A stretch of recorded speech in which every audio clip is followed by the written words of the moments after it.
سندری قربان علی کی قید سے نکلنے میں کامیاب ہو جاتی ہے۔ وہ خوفزدہ اور پریشان حالت میں ادھر ادھر غلام کو ڈھونڈنے لگتی ہے۔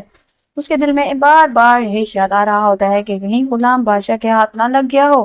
وہ جانتی تھی کہ اگر بادشاہ نے غلام کو پکڑ لیا تو وہ اس پر ظلم کرنے سے بھی پیچھے نہیں ہٹے گا۔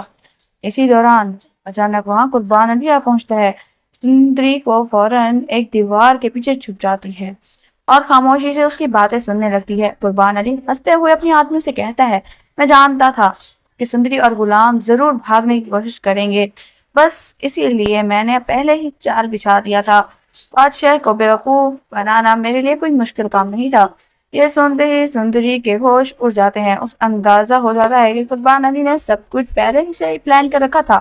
لیکن اگلے ہی لمحے ایک آدمی گھبرایا ہوا ڈرتا ہوا آتا ہے اور کہتا ہے، مالک وہ لڑکی کمرے میں نہیں ہے، وہ بھاگ گئی ہے۔ یہ سن کر قربان علی کا چہرہ جیسے تو غصے سے سرخ ہو جاتا ہے۔ اپنے آدمی کا گریبان پکڑ لیتا ہے اور چیختے ہوئے کہتا ہے، اتنے آدمیوں کے ہوتے ہوئے وہ کیسے بھاگ گئی؟ ڈھونڈو اسے، وہ زیادہ دور نہیں گئی ہوگی۔ اگر وہ بادشاہ کے ہاتھ لگ گئی تو میرا پورا کھیل ختم ہو جائے گا۔ پھر وہ غصے میں آ کر ایک اور خطرناک بات کہتا ہے، اگر وہ تمہارے ہاتھ نہ آئے تو اسے زندہ مت چھوڑنا، میں اپنی بیٹی کی خوشیاں برباد نہیں ہونے دوں گا۔ یہ سن کر سندری خوف سے کانپ اٹھتی ہے۔ اب اسے یقین ہو جاتا ہے کہ غلام ابھی بھی قربان علی کے قبضے میں ہے، مگر وہ گھبرا کر بھاگنے کے بجائے ایک بڑا فیصلہ کرتی ہے۔ وہ خاموشی سے وہیں چھپی رہتی ہے اور رات ہونے کا انتظار کرنے لگتی ہے تاکہ غلام کو پیچھا بچا سکے۔ رات کے اندھیرے میں سندری آہستہ آہستہ اس کمرے کی طرف بڑھتی ہے جہاں غلام کو قید میں کیا جاتا ہے۔ کمرے کے باہر سخت پہرا موجود ہوتا ہے، مگر سندری ہمت نہیں ہارتی۔ وہ خاموشی سے موقع کا تلاش کر رہی ہوتی ہے اور موقع کی تلاش کر کے وہ دیکھتے ہی اندر داخل ہو جاتی ہے۔ غلام سندری کو دیکھ کر حیران اور خوش ہو جاتا ہے۔ سندری فوراً اس کی رسیاں کھولتی ہے اور دھیمی آواز میں کہتی ہے، چلو غلام، ہمیں یہاں سے بھی نکلنا ہوگا۔ دونوں خاموشی سے وہاں سے نکلنے لگتے ہیں، مگر اچانک ایک آدمی انہیں دیکھ لیتا ہے اور شور مچا دیتا ہے۔ یہ دیکھتے ہی غلام فوراً ایکشن میں آ جاتا ہے۔ وہ سندری کو بچاتے ہوئے وہاں سے بھاگ نکلتا ہے۔ دونوں اندھیرے میں جان بچا کر فرار ہو جاتے ہیں۔ جب قربان علی کو خبر ملتی ہے کہ سندری غلام کو بھی لے کر فرار ہو گئی ہے تو وہ آگ ببولا ہو جاتا ہے۔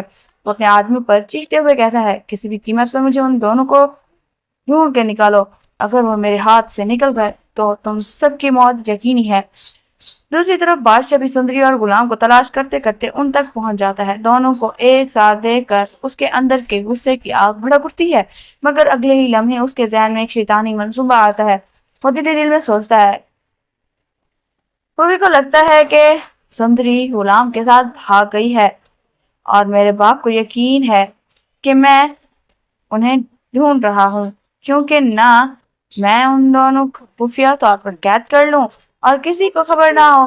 اسی دوران بادشاہ کے سامنے قربان علی کی بڑی حقیقت بھی آ جاتی ہے۔ وہ چھپ کر قربان علی کی باتیں سن لیتا ہے اور اسے سمجھ آ جاتا ہے کہ سندری اور غلام واقعی قربان علی کی قید میں تھے۔ اب بادشاہ ایک نئی چال چلتا ہے۔ وہ قربان علی کی بیٹی مرد کے پاس جاتا ہے اور اسے اس کے باپ کی حقیقت بتا دیتا ہے۔ پھر وہ اسے یہ پیغام دے کر واپس بھیجتا ہے، اگر تمہارے باپ نے سندری کو میرے حوالے نہ کیا تو میں ہمیشہ ہمیشہ کے لیے تمہیں چھوڑ دوں گا، پھر تم خود ہی سوچ لو۔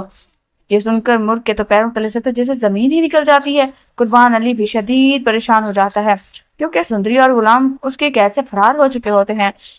اب اس کے ذہن میں صرف ایک ہی سوال گونج رہا ہوتا ہے، آخر وہ دونوں گئے کہاں اور بادشاہ کو سب کچھ پتا کیسے چلا؟ یہی سوچ کر اسے بے چینی کھائی جا رہی ہوتی ہے۔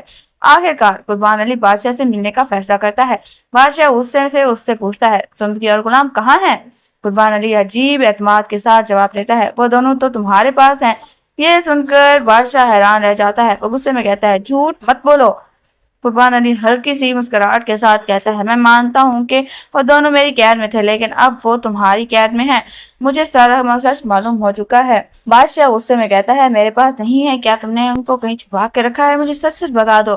وہ کہتا ہے کہ نہیں، میرے پاس نہیں ہے، میں سچ بول رہا ہوں۔